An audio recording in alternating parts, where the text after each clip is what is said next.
Alright, shalom, shalom. First and foremost, want to give all praises, honor, and glory to Yehovah Shem Yahshua Bashim Harakakodash. Double honors to the elders and apostles of Great Millstone. GMS, those are the men that I learn under. And today we're just going to be getting into a little bit of an antichrist. It's like an antichrist breakdown, right?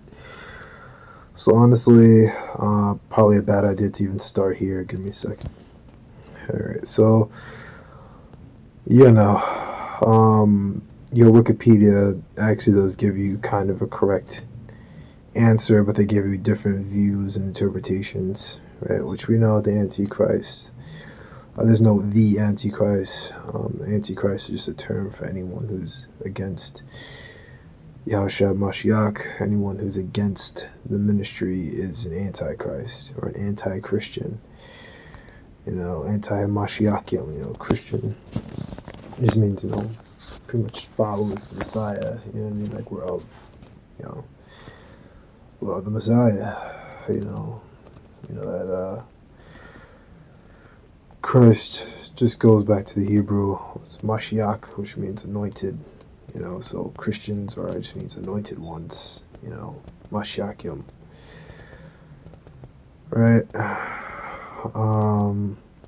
The Romans, they call this a cult, the cult of Christ, and things like that. And, eventually in times past, future times, became those Christians with, the creation of maybe C was around back then, but, maybe,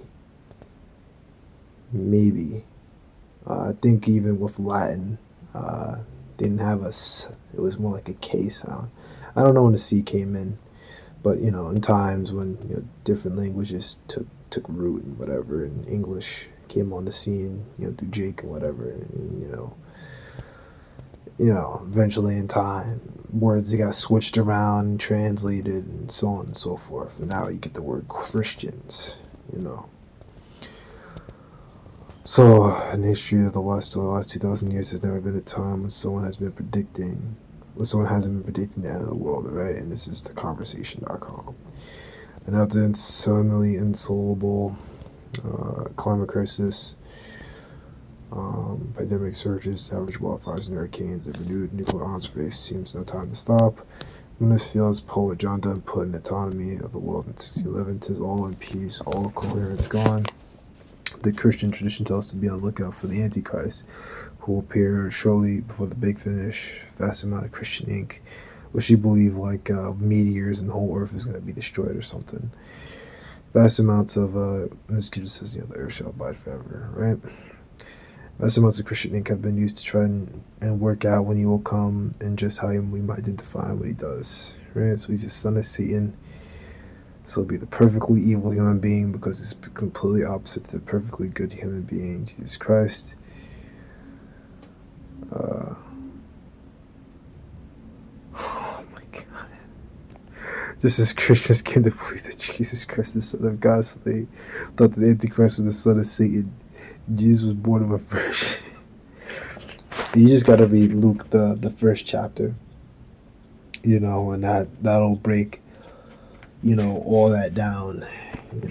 They already had sex. It's just that, Joseph basically, had sex with Mary before they were able to have the whole marriage ceremony. And that's the way things went back then. You have a whole big ceremony, a whole big event, and then you take the woman into the room, and you have the whole sheet. You pop her, and then you have the bed sheet with the blood, and that'll be your sign that she was a virgin, that this woman doesn't need to be put to death, and so on and so forth, right? She wasn't an adulterer. Antichrist would be born of a woman who was apparently a virgin but was really a whore. Where Christ was God in the flesh, Antichrist was Satan in the flesh. Right? Which we know that's madness many times. And like John 5, John 10, where, it's stated, multiple times that Yahushua calls, the Most High his father, and it's like that should obviously tell you that they're two different entities. Christ is the first spirit created. He didn't make himself. He was created. Antichrist is Satan in the flesh, right? So this is what they believe, right? And they got all this other stuff. I can't read this. I don't have time to read this. Like this, there's not even any scriptures. These don't even have scriptures for this stuff. Like I can't. Like I'm too impatient to sit here and read all this, right? Past popes have been accused. Oh my gosh. He is one in many. Thank you. This is right. The demonic other, right? Make your presence well represented when it comes to accusations of being the Antichrist, right? Oh boy. He dies in the end. Oh my gosh. Let's get some precepts. Alright, so Lutheran is the last time, as you've heard, the Antichrist shall come. Even now there are many Antichrists, whereby we know that is the last time. Alright, so there's many, and even these, their websites agree, right? So this is from Alley's Bible Handbook. 1 John, the word Antichrist is mentioned, and 1 John 2 and 18, 22, 4 and 3, 2 John 7, where it occurs nowhere else in the Bible, right? So, you guys are just picking apart something that only appears once, and you make it seem like it's just this whole big thing when it just appears like, a couple of times in the scriptures, and then you just took it and you ran with it, and you've gone to the point where you're not even dealing with scriptures anymore. You read a comic book. This is some stuff that belongs in like a Marvel comic or belongs in an anime. Okay? It's commonly defined with the man of sin, 2 Thessalonians 2, which, goes into Esau, but this is another place where it talks about the man of sin, was really talking about Judas Iscariot. But it depends. You gotta go into it. And the Beast of Revelation 13. That's a video I might do next. I want to get into these breakdowns. The Beast of Revelation 13. They're making. Well, technically they are. The Beast system. In terms of the Beast being America, NATO, and the EU. Yeah, they're all antichrists, but they're not like it's not the way that they're thinking. The language implies that John's readers have been taught to expect the Antichrist in connection with the closing days. The language implies that John's readers have been taught to expect the Antichrist. In connection with the closing days of the Christian era, right? Not in the closing days of the Christian era, just in the end times in general, but it's not what they think. John applies the word not to one person, but to the whole group of anti-Christian teachers. Exactly. But he's right about this, right? And you read on down, right? Who was the liar? Verse 22, who was the liar, but he that denieth that Yahushua is the Christ. He is Antichrist that denies the Father and the Son, right? So all the modern day, Jews, who claim to be Jews, right? But we know that some go back to, the Khazars, some were, scattered elsewhere and whatever. But, some could even be going back to the conversion, who knows? And then they moved around, eventually, came back here, or came back to Israel or whatever. We don't know, it's deep. It's some deep stuff, right? And then, even with the whole conversion, we know that some Edomites actually fought alongside Jake against the Romans. I guess they didn't want to deal with the taxing and being under the Roman Empire and the Roman influence, things like that. But there's a lot of info, a lot of history, things like that. You know, I remember hearing about in Spain, the Jews that were there, which I believe those to be Edomites, were trying to supplant the throne and take over. And I believe this is still while Jacob's in power. And he kicked them all out. Um, Maybe it was still when Jacob was in power, but either way, that's what Esau does.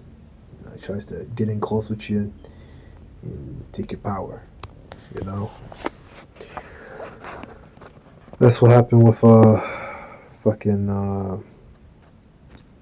Haman the Macedonian, Haman the Agagite, which goes back to Amalek.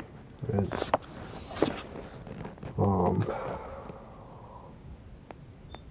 The New Testament idea seems to be that the spirit of antichrist would arise in Christendom, manifesting itself in many ways, which is correct. There's a spirit of antichrist, right? But not in the same way that they're thinking that the antichrist is some dude that's just going to come down and then it's going to be the end of the world or something. No. It's just the spirit of being against Yahushua that would rise up. So you can say it's an anti-Christian spirit. Simple. Right, manifest itself in many ways, both within the church and without, finally culminating in one person, an institution, or both. Right? And you just read on ahead, and he gives you the other ones here, right? Verse 4, 1 John 4 and 3, the Holy Spirit that confesses not that Yahushua Mashiach has come in the flesh is not the Most High. This is the spirit of Antichrist, which you have heard that should come, even now already it is it in the world, right? So yeah, absolutely, it's already here. It's nothing to do. Which the end times, when he said the end times, right? Then they'll take that and run with it. The end times began when Yahushua came on the scene, and what we just read in 1 John's the second chapter was him confirming that, like, the end time began when Yahushua came on the earth. And now time has only moved further and further along, and now we're really in the end days, right? And it seems like a lifetime for us. Like, we've died and came back, so many times, but 1,000 years to the Lord is one day. So the Lord, in that fourth dimension, that's what they say, fourth dimension. In the spiritual world, these things are moving, a lot faster, like, I remember brothers brought out, like when we pray, it may seem like, man, it takes forever, but the Lord gets it and then boom, helps you, it's like faster for him than it is for you, time is faster up there, time is, slow for us, But I think they even say that with space. Even when you get into like deep space and whatever, that time is like faster for you up there. So that's, at least that's what I think I think it says, like a couple hours faster if you're like in space or whatever. But I don't know. A little more to find. I'm a little closer to that shot.